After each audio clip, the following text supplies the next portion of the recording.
It's Dr. Sabrina Siegel here with a special series brought to you by the NEI Podcast.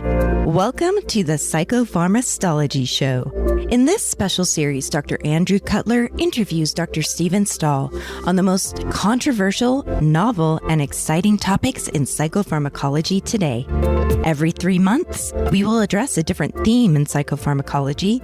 Each theme is split into 3 parts, with 1 part released each month. The next theme is on decriminalizing mental illness. In this theme, we will discuss the history of the criminalization of mental illness, diversion programs, how to diagnose and treat antisocial personality disorder, and intensive treatment for special cases that involve serious mental illness and violence. Today, Dr. Andy Cutler will be interviewing Dr. James Knoll on how to diagnose and treat patients on the antisocial personality disorder spectrum. Let's listen in to part 2 of our theme on decriminalizing mental illness, the antisocial personality disorder spectrum, diagnosis and treatment. Hello and welcome to another NEI-sponsored podcast. And this is another in the series of the PsychopharmaStahlogy Show. This is Dr. Andy Cutler, Chief Medical Officer of NEI.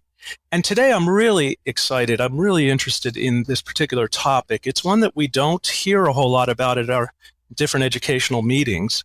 And the topic today is the antisocial personality disorder spectrum, diagnosis and treatment, with a colleague of mine, Dr. James Knoll. We realize we are both on the faculty of SUNY Upstate Medical University, although I don't live in Syracuse, I'm in Florida. But James, welcome.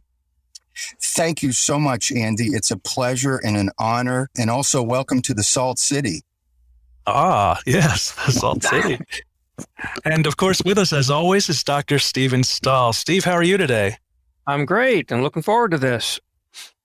Yeah, me too. I'm going to jump right in, James. We hear the term psychopath being used. And then, of course, in the DSM, we have antisocial disorder and antisocial personality. Are there differences here? What are we talking about? Yes, Andy, great question. I see how it can be very confusing, particularly to the lay public when they hear these terms thrown about on the news media. But there is a big difference technically between psychopathy and antisocial personality disorder. Whereas antisocial personality disorder is a DSM-5 personality disorder, psychopathy is a research and clinical construct. So whereas ASPD, if you will, focuses on behaviors, antisocial behaviors, psychopathy focuses more on personality traits. So you might could consider or conceive of psychopathy as a smaller subset of ASPD. So about 15% of persons with ASPD will have psychopathy. And psychopathy is considered a more narcissistic, aggressive, and predatory form of ASPD. Okay, so this would also be the sociopath, in other words. Sometimes you see that term used interchangeably as well. But again, technically, they're not technically synonymous. Probably the most cited use of the term sociopath comes out of the 1960s when there was significant interest and concern in the social influences of criminal behavior. And so the term sociopath was born. But today we use mostly the 2 terms, either antisocial personality disorder or psychopathy. So psychopathy implies criminality or predatory behavior. Is that one way to think of it? Yes. And the unique thing about psychopathy and its measurement is that it focuses more on the personality traits and styles as opposed to just the behaviors. Mm-hmm. So when you look at the criteria of ASPD, for example, one of the first things is repeatedly performs acts that are grounds for arrest, right? So that's a behavior. Mm-hmm. Or reckless disregard for the safety of others. That's a behavior. Versus psychopathy will consider things like ability to be manipulative and conning, so more personality styles and traits. And where would a lack of empathy fit in?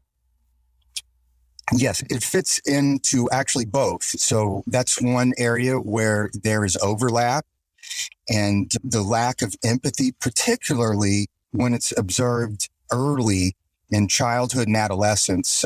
There's a research literature on this focusing on callous and unemotional traits that makes up part of a conduct disorder. And it's a prognostic sign, if you will, of perhaps the person going on to develop ASPD later in life. Well, speaking of that, what are some of the risk factors for the development of ASPD? Certainly, one of them that's been well established is the presence of conduct disorder by age 15. Another thing that there's a large body of research now coming out that's very interesting on adverse childhood experiences, or ACEs.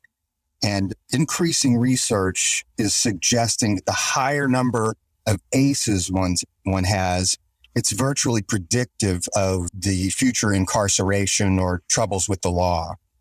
And then finally, other things that we look for in terms of prognostic factors are a history of childhood abuse and of course, a family history of antisocial behavior. I see. Do you think I was there's going to ask genetics? James, if I could ask, do you catch this or do you inherit this? In other words, is it a disorder that is basically a normal people can get if they have the wrong experiences, or is there a genetic component to it? Well, that's the money question after all. A great question. So far, there isn't a very crystal clear answer. There are studies that strongly suggest a heritability factor in terms of ASPD.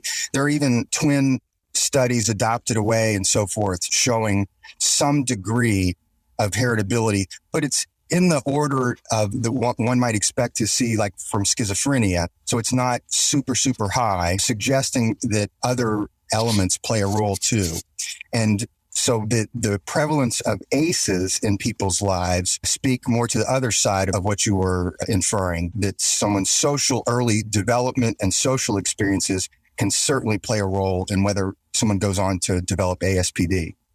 Yeah, I could almost imagine a genetic predisposition that then is brought out by this. Because I'm thinking there are many people who suffer, well, in the mood disorder field, we call it ELA, early life adversity. And that clearly predicts a depression later on as well, and treatment resistance and things like that. So it sounds like that this is similar. There's people suffer abuse and these adverse experiences, and they can go a number of different ways. And then there are some people who suffer trauma who don't go on to develop problems.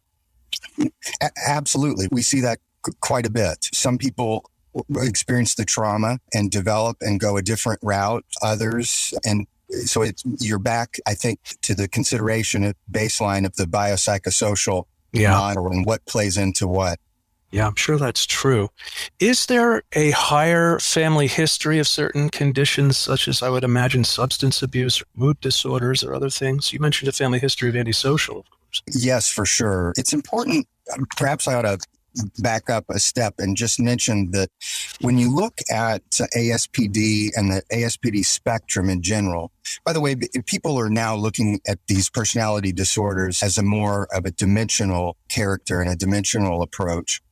And so just the rest of personality disorders, ASPD is a heterogeneous population, and it produces huge societal and personal costs.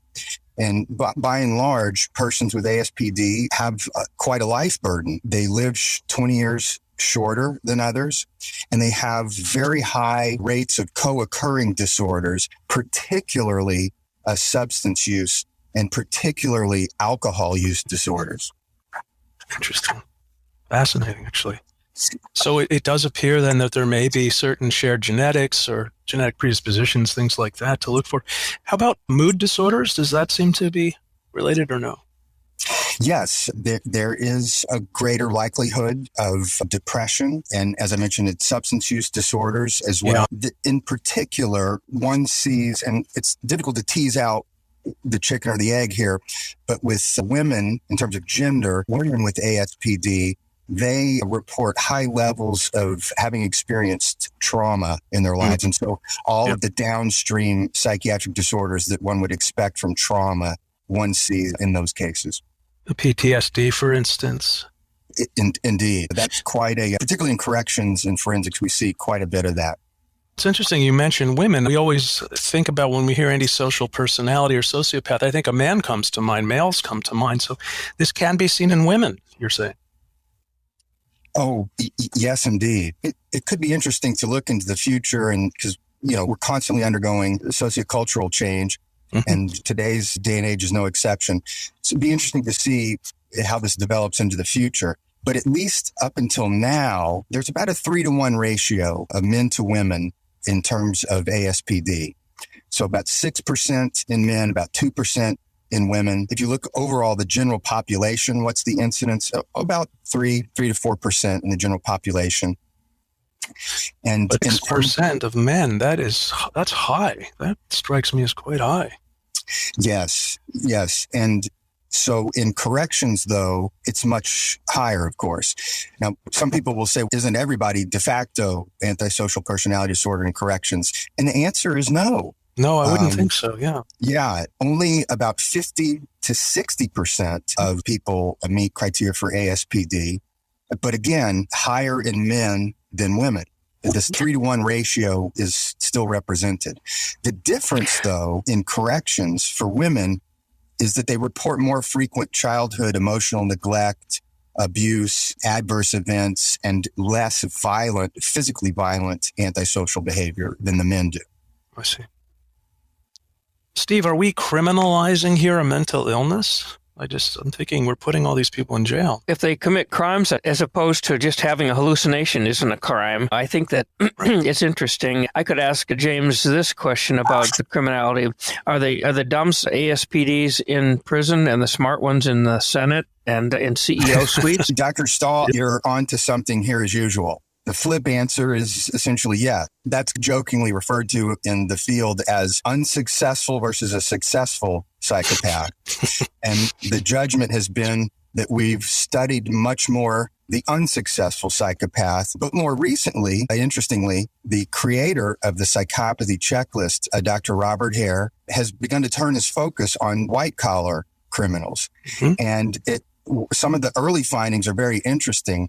That he found that there are higher rates of psychopathy in these high-level executive positions than we had previously realized. But of course, probably to us, that's not a great revelation. Yeah, I don't think it's actually that surprising, but that's because we're familiar with this condition. Isn't there that best-selling book by that New York Times author? I can't really remember him. He read the psychopathy test, and he memorized the Hare criteria for this, and he would interview CEOs and various people, even casually on an elevator, and try to diagnose psychopathy surreptitiously, and found quite a bit of it. So I think there's something to be said about that.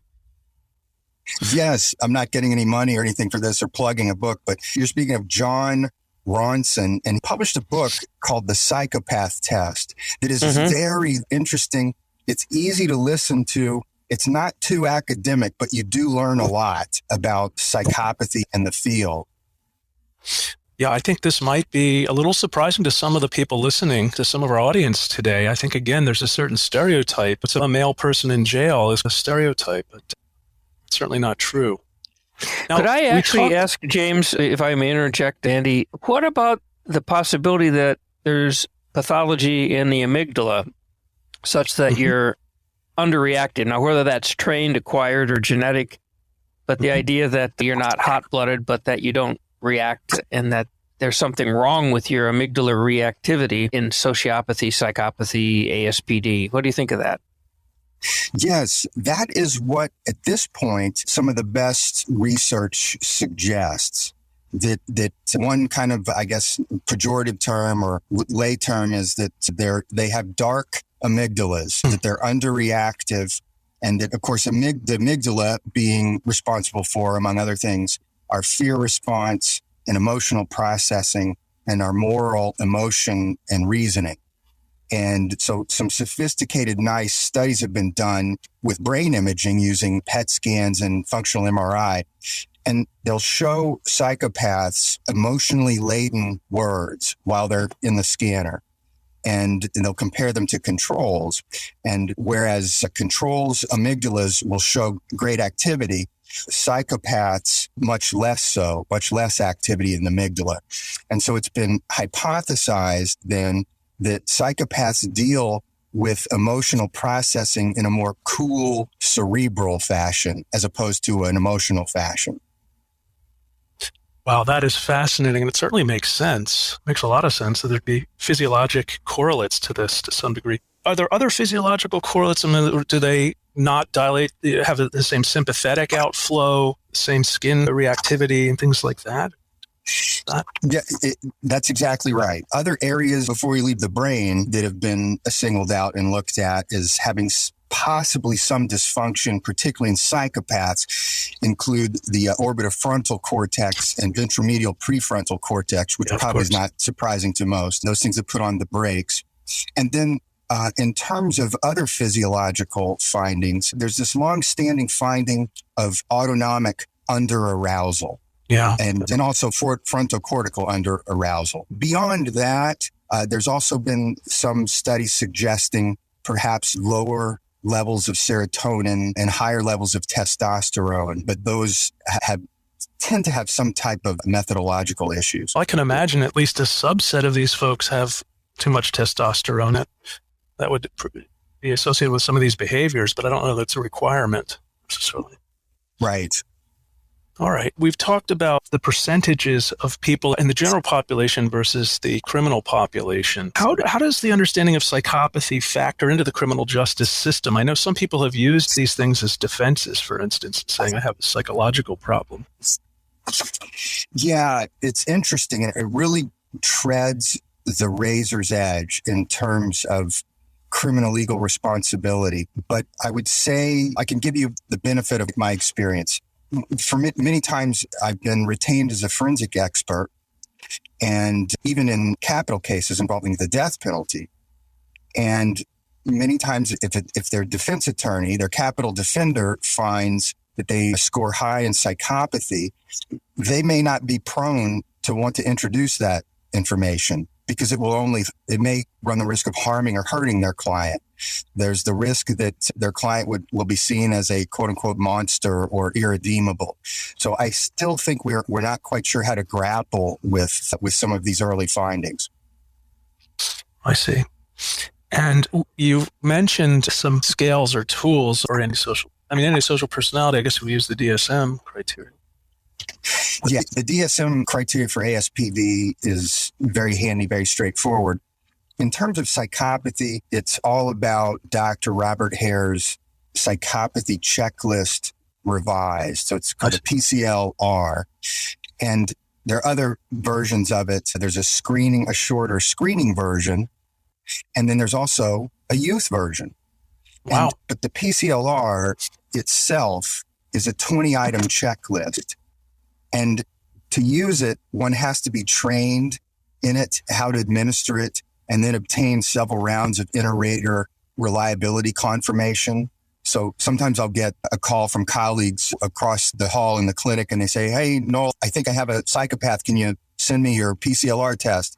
And I have to tell them it doesn't quite work that way. You do have to have some intense training in how to administer it. Oh, I see. So this is not for us in the general field, frontline people. This is something that maybe a more specialist would be best to handle. This. Someone schooled in forensics? That would certainly be helpful, although it's not absolutely necessary.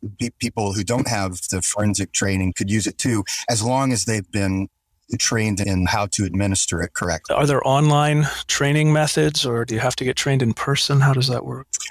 Indeed, there are now. There are online training seminars actually given by my colleague, Dr. Hare and Dr. Reed Malloy. Every year, my own trainees, my own forensic fellows take the course straight from them. Wow. Where's Dr. Hare located? These days, I'm not quite sure. I think he was for the longest time in the UK. Oh. And I know that Dr. Malloy is in San Diego. Well, that's convenient, Steve. Being in San Diego. Yeah, he's well known in the forensic world. And I thought Dr. Hare may be close to retirement. I think he's up there in age. I think he's still active, but I think he might be of retirement age. James, when I was in training, one of my mentors recommended a book to me. I believe it was called The Mask of Sanity. Do you know the one? Was Cleckley the author of this? I do. What a classic. What an immortal classic. A terrific book. Don't remember the details of it. Yes, it's Robert Cleckley was a famous psychiatrist, and he did a fair amount of work at the VA. And he had a lot of time to study personalities, and he also focused on SPD.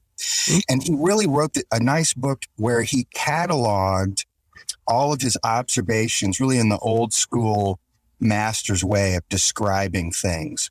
And I think Dr. Hare would be the first to say he built off of Cleckley's work, off of Cleckley's observations, because many of them have been sewn right into the fabric of the PCLR. I see. I just love that title because these are people who do not look psychotic. And there is this ability to, some of them can be quite charming, as you mentioned, manipulative and charming. So it's really hard to tell what you're dealing with here. I've got a question for you, James, and that is, has anyone ever been found either not guilty by reason of insanity or whatever the criteria are in the various states with this as the underlying disorder as opposed to a psychotic disorder? The answer is no. But let me give you an interesting little caveat. Sometimes it happens, believe it or not, that someone is found inappropriately not guilty by reason of insanity, let's say because of a substance that they used that caused them to look psychotic for a long period of time. And then when they get put in the forensic hospital after being found not guilty by reason of insanity, their psychosis clears. And all that remains then is the ASPD and or psychopathy. And interesting legal battles have been fought over whether the hospital can then continue to hang on to them or not, seeing as they don't have a mental disease or defect that qualifies for the insanity defense. That is really fascinating. You had mentioned something earlier I want to follow up on, James, which is that one of the risk factors or predisposing factors is conduct disorder. Is it true that these folks all meet criteria for conduct disorder when they're younger? Can you develop this without going through conduct disorder to get to it? Or is that the childhood equivalent of this?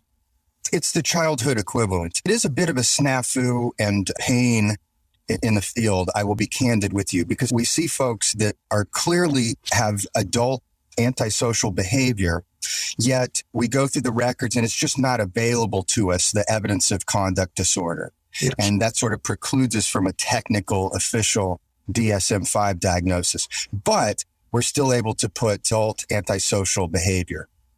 So it's not a requirement. It's not one of the diagnostic criteria that you have met criteria for conduct disorder. For ASPD, it actually is. Oh, okay. Good. So that's good to know. But you can't, as you said, so you can't always document that.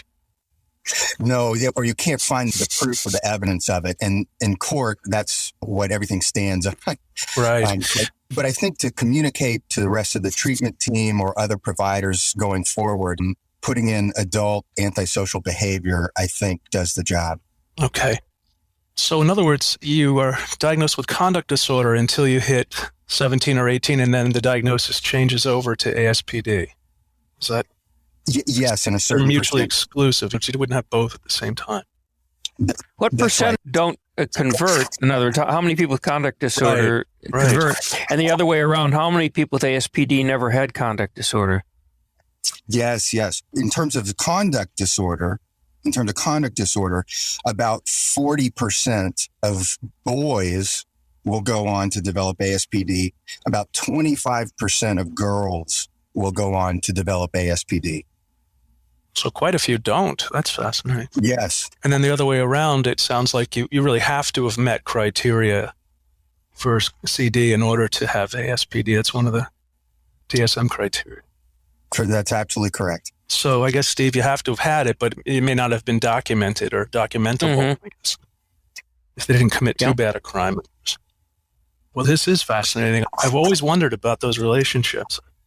Really fascinating. So I'm wondering, too, are there factors associated with not converting from CD into ASPD? Has there been anything about that? You've now exceeded the my knowledge basket, but if I had to guesstimate, and I think it will involve plussing up other areas in the person's life to act as protective buffers, and it involved non-neglectful, non-abusive caregivers and so forth. Yeah, I could imagine coaches, for instance, or things like that. Right.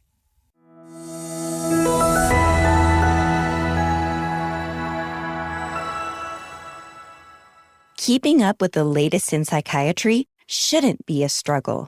SynovianFieldMedical.com is a new website for clinicians where you can find a library of free, hand-selected resources, such as videos and infographics on important psychiatry topics. You can request an educational program for your practice or connect with Synovian medical professionals in your area. Synovian wants to help you get all of your psychiatry questions answered. Go to SynovianFieldMedical.com and explore what Synovian has to offer. Are there certain risk factors to look for? I guess we've talked about some of these. The childhood experiences are certainly one. Substance abuse. Are there other kinds of risk factors we would look for? I think most of the risk factors are nicely delineated in the form of the criteria for conduct disorder and ASPD. Those are pretty bold and stand out, I think, and give you a good idea of what may be to come in the future. Yeah. I would also say, in general, if you're looking beyond just the criteria, it's important to look at the individual's relationship patterns. Oh, so that's great. Yeah. Do they have a pattern of how do they treat people? Do they tend to have healthy relationships by and large? Or do they more use people as objects? Do they engage in criminal behavior? And if so, is it versatile versus I'm committing burglary to feed my drug habit? That's one thing. But if I commit a lot of different crimes, that says something else. Mm-hmm. I think people who show a lot of conning and manipulative behavior, risk-taking or impulsive aggressive behavior, and in terms of their work life, do they live a more or less kind of a parasitic, so to speak, lifestyle? And things like pathological lying, claims of substantial knowledge and experience. There's kind of an oral tradition that I learned from Dr. Malloy about this. I think it's saying is something like a psychopath's knowledge is often a mile wide, but an inch deep. We'll begin to talk to you about things as though they really know a lot about a subject, but when you keep probing a little bit more, you find out not so much. Well, that's fascinating. There is, obviously, we talk about violence. You talked about aggression, and we sometimes talk about affective violence and predatory violence. What's the difference, and how do we think about that? Yeah. The way that I really like to make a distinction between these two is to talk to cat lovers. And I'll talk to cat lovers and I'll ask if anybody has seen their cat and get in a fight with another cat. And then I'll get them to explain it to me. What does it look like? And invariably they tell me it involves a lot of noise, a lot of hissing, an arched back, hair standing on end, spitting. So all of these are neural pathways of behavior that are stereotypical. Compare that to the cat that you see that goes out into the barn to catch a mouse. Mm. In that case, you rarely hear much noise until the fatal moment. And so that's a good contrast between affective and predatory violence. Affective violence is emotional. It's venting steam. Oftentimes between people, it's saying, hey, stay out of my way. But then predatory violence, one doesn't see it coming. It's instrumental, it's for a purpose, and it's not heralded by much. So psychopaths can do both, or are they mostly associated with predatory violence? That's a really good question. In my experience, they can do both. And different types, since their psychopathy isn't heterogeneous, there are different types of psychopaths and different types of individuals. So some individuals use primarily predatory violence, and they never resort to affective violence. I've seen some, though, who engage in both. Then I've seen others who tilt more towards, shall we say, not just ASPD, but may also have some affective instability and borderline character traits. Mm-hmm. And they may be more prone to primarily affective violence. In fact, some of this has been seen in research in domestic violence, where they look at a group of men who are domestically violent.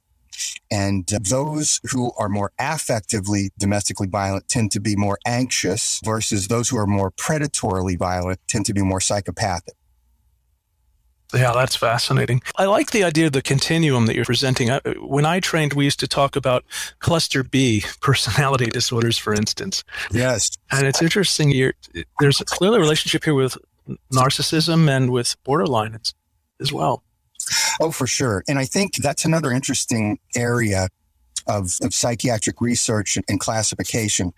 Folks are now looking at this in this tripartite dimension of internalizing disorders versus externalizing disorders versus psychotic disorders. Mm-hmm. As you mentioned, when you and I learned back in the ancient dark ages, cluster B would have been considered the externalizing disorder. Exactly. Yeah. Yeah. The A's would be the psychopathy and the C's, which were the anxious types, would be the internalizations. Right. I always found that actually helpful, those three dimensions, which I always thought of as the anxious dimension, the moody dimension, and the psychotic dimension. But I think internal and external is another way to think about it. I like it, too, because it has practical clinical utility, but it also is in line with a lot of the evidence-based research. Not to get too far afield, but I'm in the midst of writing a viewpoint paper for JAMA on mass shootings. And one could make one hypothesis about this. There's a lot of controversy about what is mental illness causing mass shootings. And I know it's very complex and controversial, but the answer is, do some folks with psychosis commit mass shootings? Yes, but they're in the absolute minority. And it's a particular type of psychosis in which they maintain linear organized thinking, yet have paranoid delusions. But I think one could reasonably put forth a hypothesis that perhaps most mass shooters fall into the externalizing domain. That is, they suffer from envy, resentment, impulsive aggression, and maybe had histories of conduct disorder-like symptoms in their youth. Yeah, that actually makes a lot of sense. It's helpful.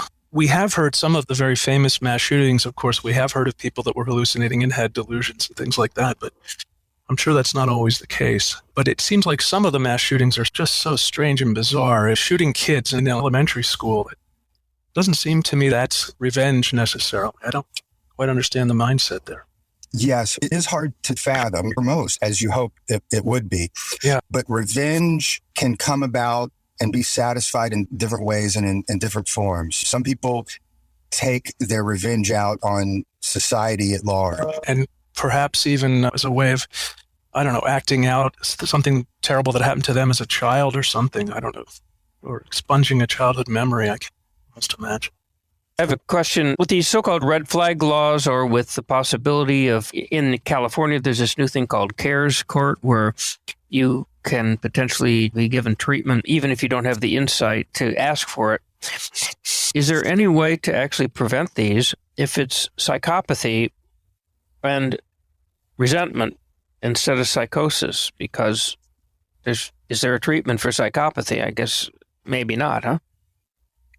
Well, that's a great question. I think this is just my own opinion, that I think particularly gun laws focusing on mental illness and psychiatric diagnosis are very unlikely to be of high yield in this problem. And as you point out so well, it's a different subset that's carrying these things out. So I think perhaps much more attention might be given to child and adolescent mental health to hopefully prevent and divert the course of these things happening. The folks that do these things also, they're not likely to come see us for help. They don't think that they have a problem, or they don't want us to find out anything. And so they stay hidden and do what they do. And most people are not aware of them.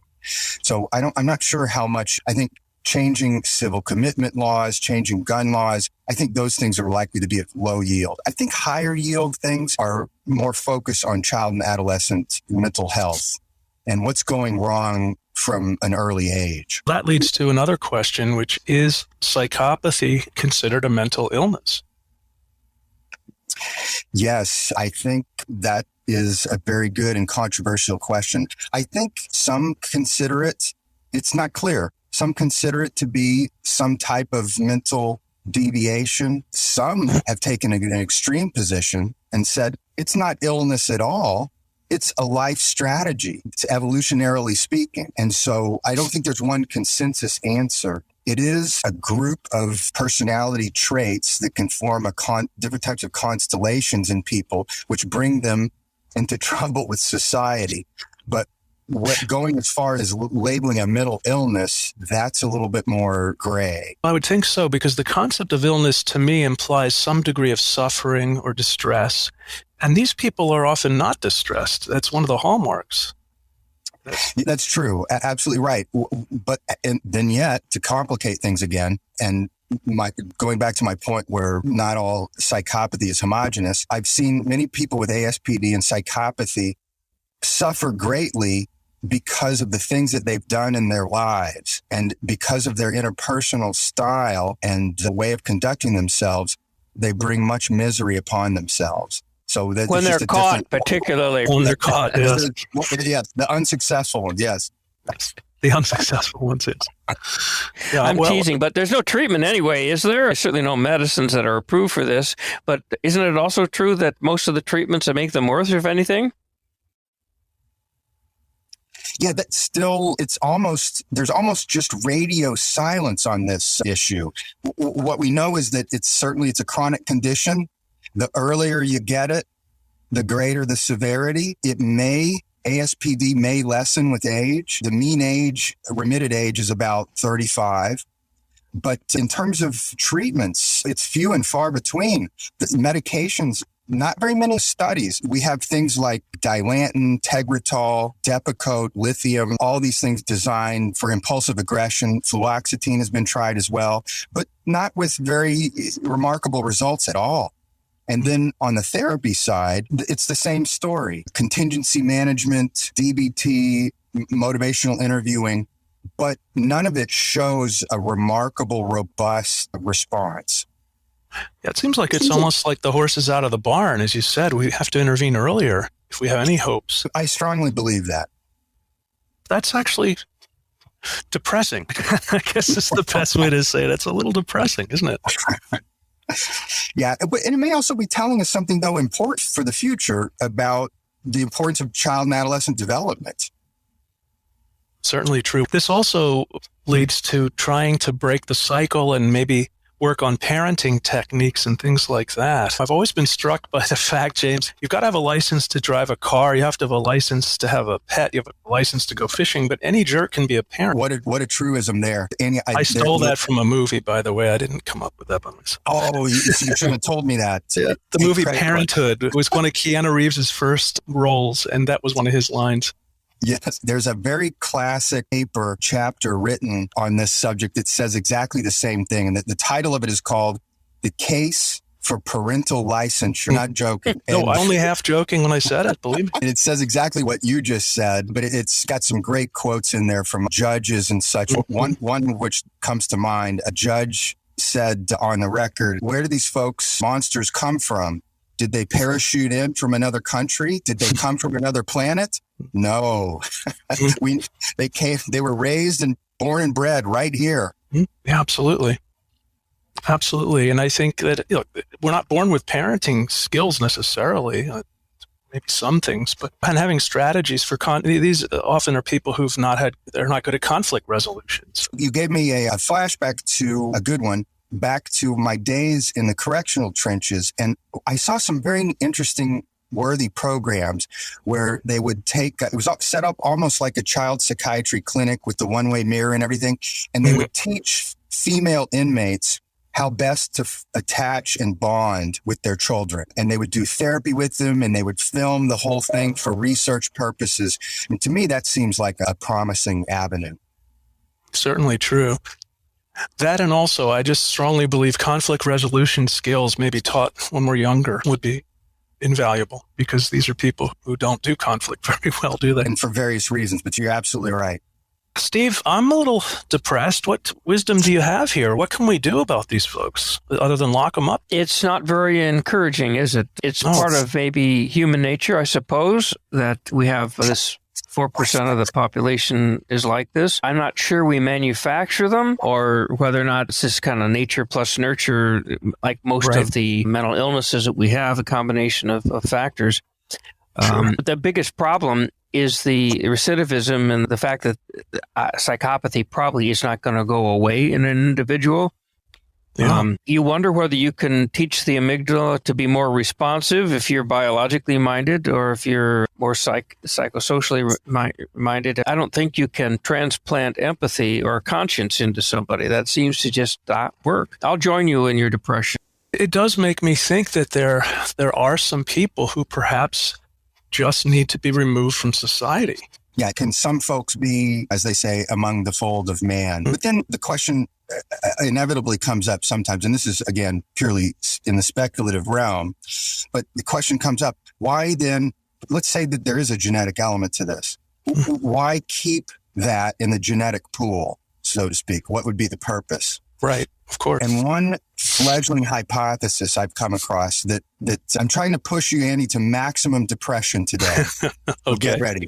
All right. One fledgling hypothesis I've heard is that nature, as it were, wants to keep a certain number, a level of psychopathy in the population, because if that population becomes too diseased or unstable, think Rome, the psychopaths help bring it down and clean it out and clean the way for a new, better civilization. We may be on the verge of something like that, actually. But I'll put a positive spin on this. I'm a little bit of a pathologic optimist, and it would seem to me that another interpretation might be that these are folks who are bred to be warriors.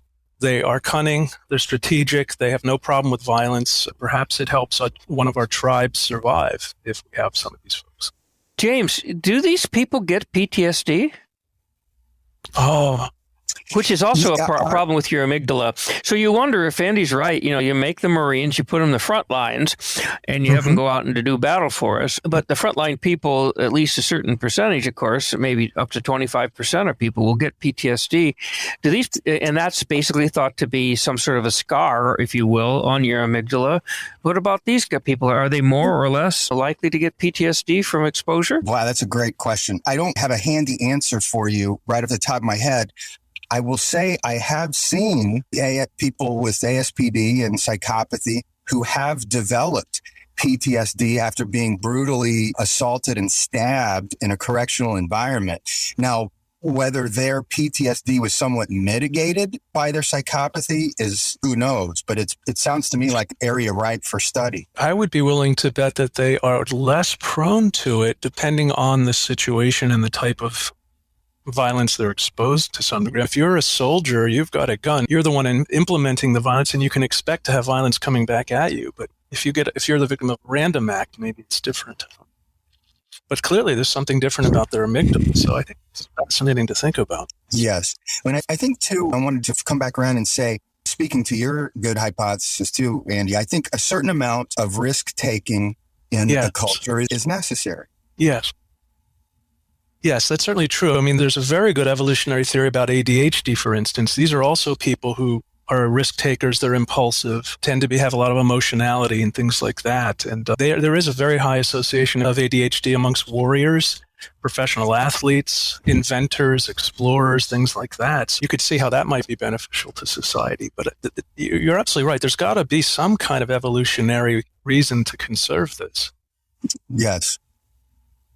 Oh, wonderful. We're getting close to the end of our time already, believe it or not. I sort of feel like we've only scratched the surface here. James, do you have any other thoughts to help us understand ASPD or psychopathy and things that maybe clinicians who might be listening should be in tune with, aware of, look out for?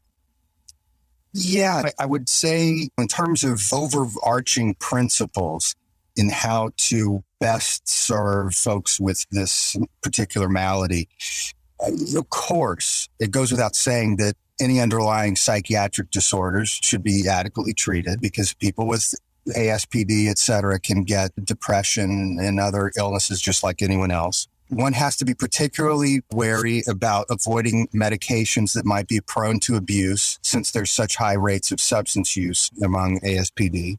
Yeah. And then you use the good rational pharmacology principles that Dr. Knoll has laid out, and you target any problem symptoms. In particular, for ASPD, it's going to be in the realm of impulsivity and in the realm of substance abuse. Yeah. Yeah, so that's an interesting thought too, James. I hadn't thought of the idea of harm reduction. I'm not only speaking of harm reduction to the victims and the people around these folks, but harm reduction to them as well us not willy-nilly prescribing or doing things here. I'm thinking, I've only conceptualized this inadequately here because I'm thinking about there are some people who should be removed from society and maybe should be locked up. But Steve's point, the CEOs, the politicians, the really high-functioning ASPDs, boy, what do we do with them? Yes, some can use their power and wealth to avoid consequences, but that only goes for so long. And I think you see I won't mention any names here, but... No, we don't have to get too political. I think people can draw their own conclusions here. Yeah, draw your own conclusions about top-level executives and wealth and power, and things eventually crumble. I think so. I guess that's why we have laws, and these people can flirt with them for so long, but at some point, if they continue this at high levels, I guess, hopefully justice prevails. Well, with that, Steve, I'm going to try to leave on a hopeful thought. Is there any other final closing thoughts you might have about this topic? Well, I think it's a biological phenomenon that helps point us to the amygdala, and it's certainly a social phenomenon that has to do with what these people's impact is on society. I remain fascinated by it, but it's part of human nature. Maybe some of us, maybe all of us have a touch of it at times and here and there, and it's probably good for us to understand when someone's cursed with this as a full-time diagnosis, and it's a good learning experience for us. We have to learn how to live with it. Yeah, that's very interesting, something you just said. That might be the key to us as clinicians having some degree of empathy for these folks to understand that this is a maladaptive thing and that they're not getting their needs met necessarily all the time here. This is a very maladaptive way of doing it. So I don't know. Yeah, I like that view, Andy. And in particular, I would only add to it, sometimes it helps for me personally to have a more existential view.